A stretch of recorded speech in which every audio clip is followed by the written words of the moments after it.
Welcome back to the IE427 garage, everyone. We are working on Michael's car, and after all of the events that we went through in the last video, we're praying for better days ahead. I'm working on a couple things right now. I'm working on getting the seat brackets installed on the bottom of the seat. Now, we're not using sliders. These seats are the bolster on them is pretty thick, and if we use sliders, guy like me, I'm already looking at the top rail of the windshield when I sit in these seats. So we just have these bolted right down to the floor, and I had to make flat brackets for them because the brackets that came with them would not work in the Factory 5 Mark III that we're working on. So we're working on that. I'm also working on the tunnel. So I've got the tunnel just about finished up. I've got all of the automotive snap-in fasteners in place. I've got the shifter boot installed. I've got the cup holders installed. The switches for the seat heaters are hooked up. Haven't tried them yet. Let's hope those all work. And I had to do some trimming on the carpeting on the backside of both the panel, the top panel for the tunnel, and the carpet that comes up the wall and tucks in. There was just too much bulk here, and with all that bulk, I was going to have too much of a valley in the center. So I'll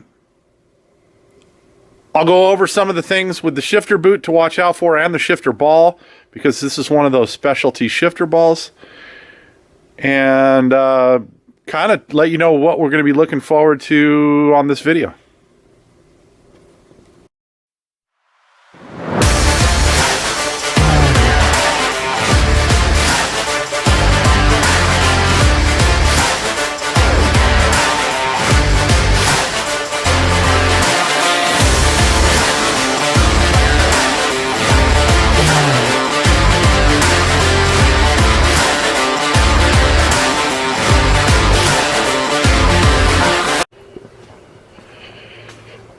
You guys don't know what you're missing. Well, maybe you do.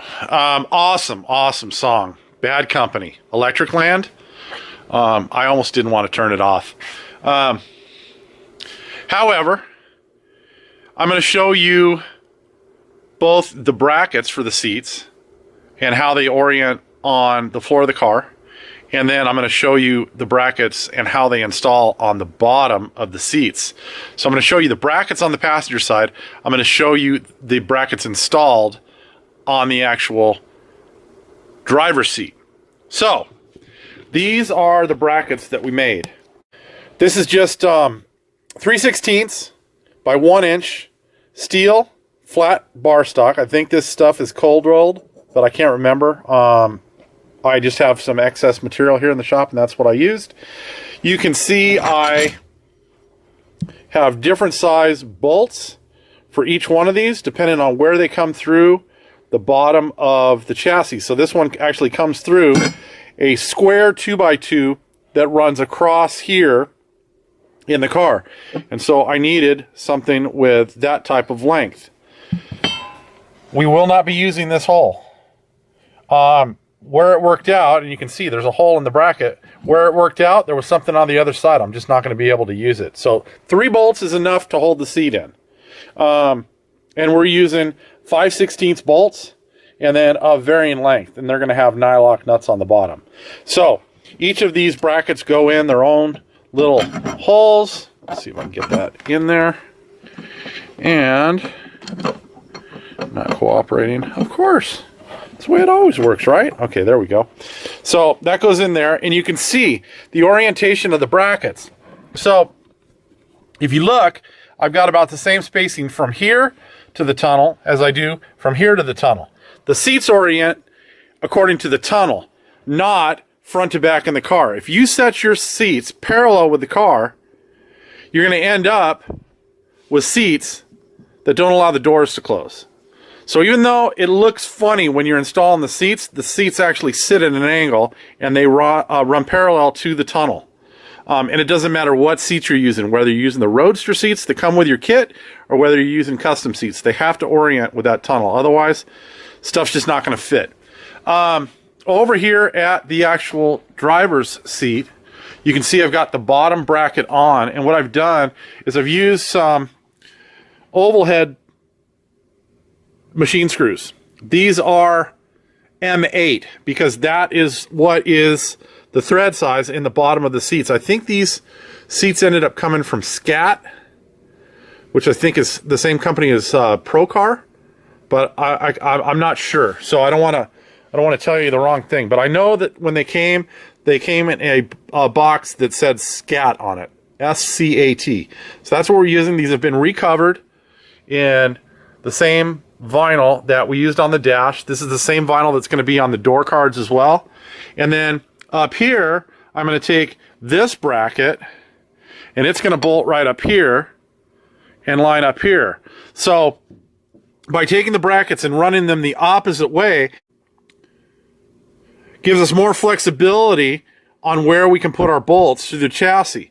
Because if you look on the bottom, especially on the Mark IIIs, there are only certain places on the Mark IIIs and before where there is actual structure underneath the driver's compartment. There's just scattered plates welded in. So like there's one here and there's like a portion of one back here. And so you don't want the seats to just be going into the aluminum. You want the seats to also go into the chassis. You want them to go into the structure. Because if you were to be involved in an accident, you want your seat harnesses to be good and tight. You don't want to be, thrown forward. And at the same time, you don't want your seat to come out.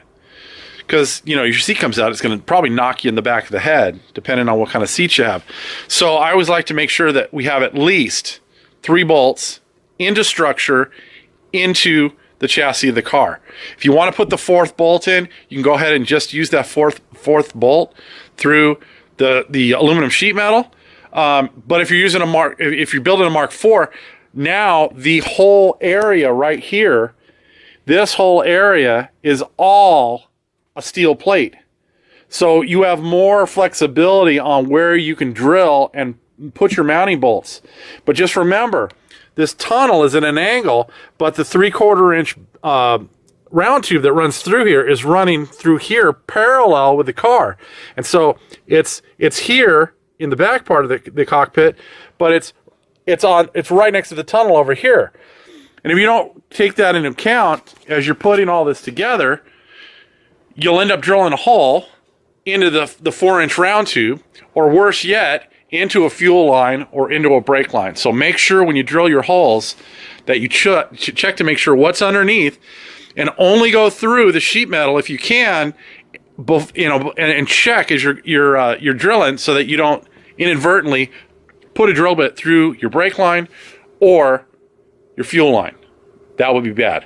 So I told you I would tell you about the shifter. Now, I think you've seen the shifter ball before. You haven't seen the boot. Basically what we did, we were kind of forced to do this. The shifter boot, the vinyl, the black vinyl portion of it, we have glued to basically the rubber boot that Factory 5 supplies. And what we did is we cut out the center section of it. If you remember in the last video, I think I showed you where the upholsterer had cut a slot in it.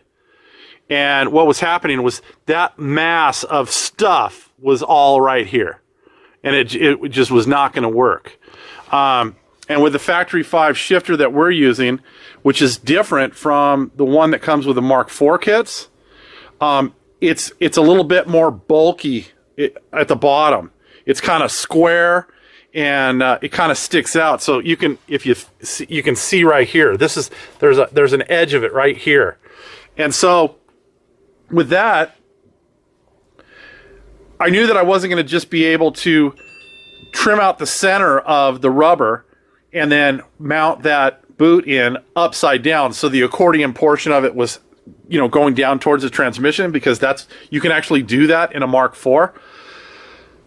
So I just cut out the center ring. I cut about a 3-inch round, the 3-inch round section in the middle, And then I glued the vinyl shift boot to the rubber shift boot underneath, and then I used the stainless steel ring and the same stainless steel screws, and then that allowed everything to suck down tight. So there is a valley here in the center, but it's not as severe as it was going to be had I left everything exactly like it was before. So all I use in that is I put a little of this on each of the surfaces, so a little bit on the rubber shift boot in the areas where I want the vinyl to be attached, and a little bit on the vinyl, and then I have at it, and so that part is done. And then the screws, once they go in, they hold the whole mess together.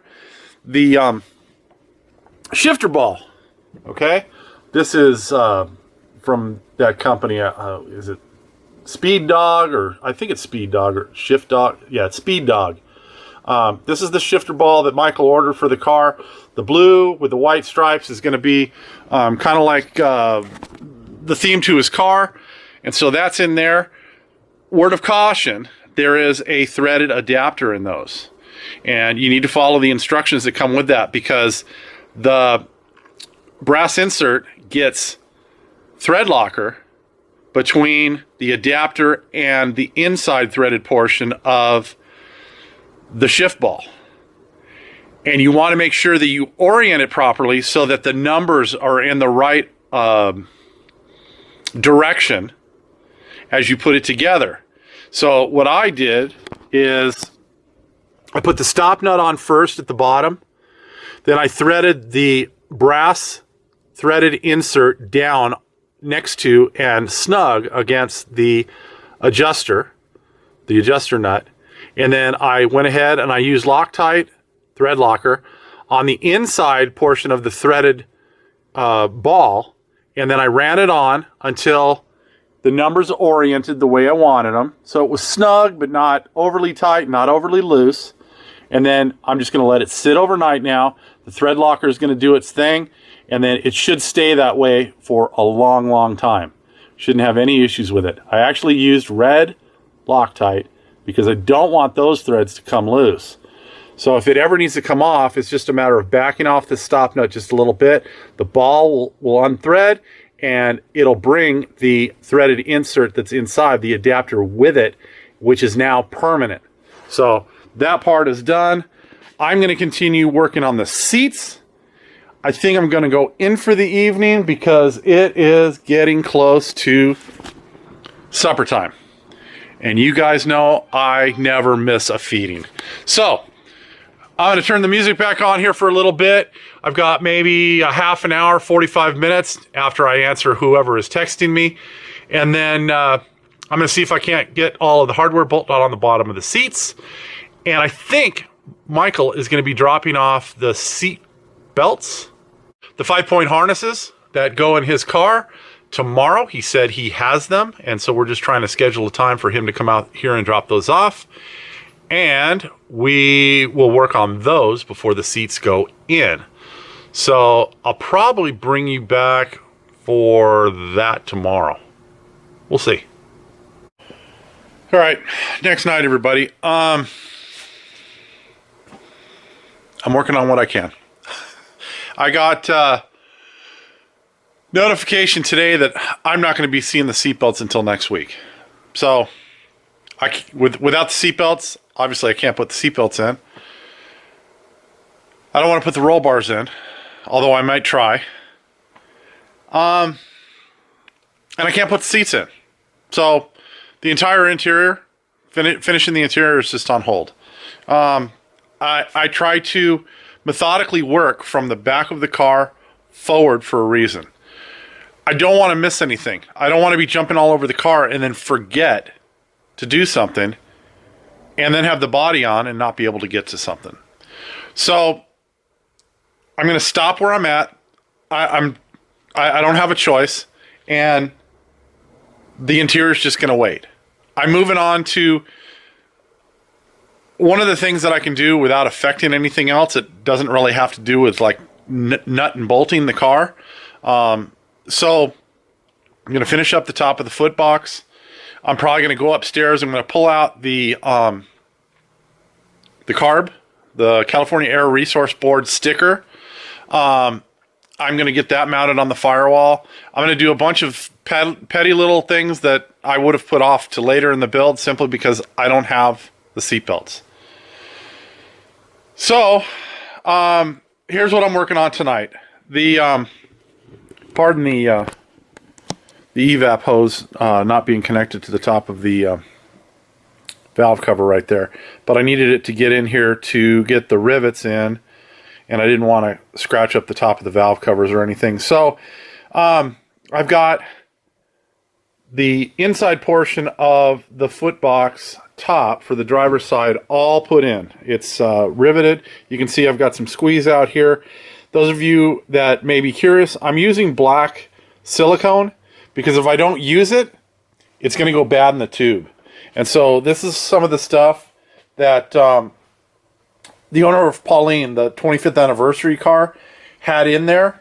And so once I open this up to start doing panels on his car, I'm like stuck. I have to either use it up or I'm going to just end up throwing it away, and I don't want it to go to waste. So I'm using it in those areas on Michael's car that any squeeze out isn't really going to be seen, and I'm going back anyways with a razor blade, and I'm trimming the excess off and then just rolling the silicone off with my finger. So that's why I'm using it. In areas that you are going to see, what I'm doing is I'm using clear. And as I've said in previous videos, I'll show it to you in a minute, I don't know, you can't call them single use, but they're like a tube of clear silicone that you use without a gun. So it's basically like a tube of toothpaste. It's more expensive that way, but the silicone doesn't go bad because you can get it, sealed up airtight. So what I do right here is I tape off both sides, and then I go ahead and I run a bead of silicone all the way across there, and I work it into that joint, because the way I'm installing this is not the order in which you would install these if you were following the Factory 5 installation manual. This panel would have already been on. The problem with that is then you can't get to stuff. So this is one of the last panels that I put on the car.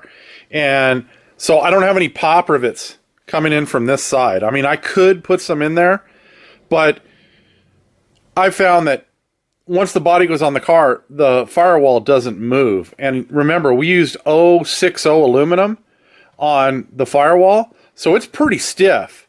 And once we put that silicone in and drive it down into that joint, it's going to dry and it's going to be stuck. It's going to stay there. It's not going to move.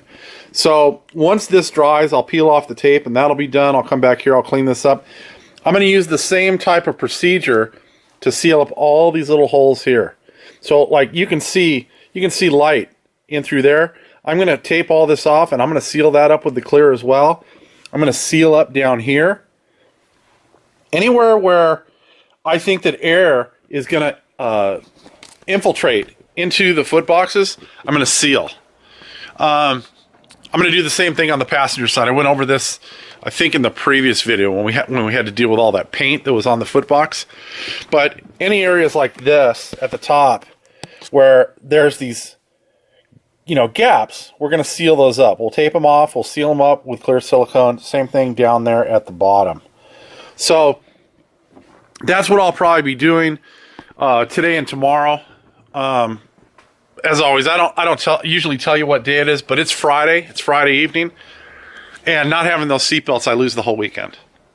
So it's just the way it is. I just got to deal with it. I'm just going to try to shift gears and do other things. But to move the cars around, it's raining here today. It's supposed to rain tomorrow. So I'm not going to be moving cars around. And with two cars that I can't move with engines, I can't move the 25th anniversary car. I've got to push it. And I can't move Jim's car because there's no brakes. I've got all the brakes off of it. So I'm stuck. I've got to work on this one, and that's it. And, I don't want to be complaining to you guys, but these are some of the issues that you're just going to have to deal with. If it were summer, it wouldn't be a big deal. I'd move some cars around. I'd push one forward. I'd push this one off, and you know, I could just deal with it and get the 25th anniversary car on the lift. If we have sun on Sunday, I may do that. But at this point, I don't know. So that's where I'm at on this. I will probably catch up with you guys tomorrow. Yeah, I'll catch up with you guys tomorrow, and we'll see what I'm up to and what I'm working on. It's probably going to be sealing up those foot boxes, and after that, I may tomorrow afternoon I may put the alignment tool back on the front end, and I may get the steering wheel set in the car permanently, so that we can clock it in the right position, left to right, so that it is facing where it should be and the wheels are straight. And then that'll be one thing that we'll have out of the way and not have to revisit once the body goes on. Normally I'll double check the alignment before it goes to Miller to have the body put on, but I usually can adjust the steering wheel after if there's any issues with it, because I usually like to put a few miles on the car, road testing it. And so then I can really tell where the steering wheel's at. I can still do that with this one, but since I have the time now, I figure I'll probably just do that tomorrow or Sunday. We'll see. That's it. It's just about feeding time. So I will see you guys tomorrow, and I'm going to go in for supper. All right, I didn't want to go into the house without going back to this. This is what I use rather than the big tubes of silicone or caulking that you would use by putting it in a caulking gun. With this, obviously it's in a smaller amount, so you end up using the same amount, but buying it in smaller packages, which adds to the cost. But you can screw the lid tight. It seals it up. I can sometimes store these things for a few months and not have them go bad. Where with the large tubes of silicone, you can see that even though I put a nail in the end, because I found that the caps that snap on just don't work, in a couple of weeks that will get to where I can't use it. It actually like seals itself up inside the tube, and it just becomes impossible to use. So even though it's good down in the rest of the tube, by the time you keep cutting off the tip in the caulking gun, it just turns into a mess. So that's why I'm using up as much of that black silicone as I can, as quickly as I can, because if I don't, it's just going to go bad. So didn't want to leave you guys hanging. I'll see you tomorrow. All right, next day, kind of late in the afternoon. I am working on those foot boxes, sealing off everything. Great song, by the way. Leonard Skinner, Saturday Night Special. I'm going to have to do this in multiple coats. Some of the gaps are pretty big. And you're going to find that when you go to seal off your foot boxes that, especially if you don't have any backing, you don't have anything in there to hold the back of the silicone against the panel, you're going to have to kind of, if you want to make the sealant or the silicone thin to where you don't have this big massive glob of silicone in there, you're going to have to build it up in small stages. And again, gravity doesn't always work in your favor, so you're going to have to start at the bottom and go up if you're working on a vertical surface.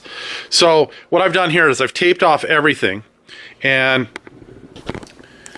here isn't bad because you've actually got the top of the frame right here that will hold the silicone sealant in. And again, I'm using black here because the black is what I have, and then also it's going to match the chassis right here, so it'll blend in a little bit better. You can use clear, you can use whatever color. The clear matches the silver pretty well, and it'll pick up some of the black from the powder coated chassis underneath it. So either one works. So I've built this one up, like I said. I've put a little bit in there. I'm probably going to come back here and put another pass of it on, and then I will remove all the tape. I've worked on the front of this on the foot box where we modified the frame, but I haven't done anything back here yet because you can see I had to use the tape to keep all of this clean. So once all this tape is off from the front of the foot box, then I'll retape back here and I'll start sealing around this. There's not a huge gap. The only place that air can infiltrate here is on the top, because we've got another panel behind it. We've got the lower panel that went on first and then the frame brace. So the only part that's open is really the top. And then we've probably got a little bit that air leakage could go by on the side. So I'm just going to go ahead and seal around the sides and the top, and that should be good. I'm not going to work on putting any riv nuts or threaded inserts in to the footbox top right now. I'm going to wait until the body goes back in place, but I do have some spots that I've had rivets to form and fabricate the piece that goes on the top. So I may be able to use some of these. Some of them I may not, because depending on where the body comes, I think I made this inside. I may just be able to get rivets to go in there or sheet metal screws. And if that's the case, then I'll put threaded inserts where I can, and I will use sheet metal screws in the spots that I can't, because of the head size of the screws or whatever. So there's that. On the other side, what I've done is this same type of thing where I've taped everything off, and you can see I've got the black silicone pushed in. Now up here, we do have some heat and sound mat that is acting as a backer for the silicone, and also the carpet backing over here near the top.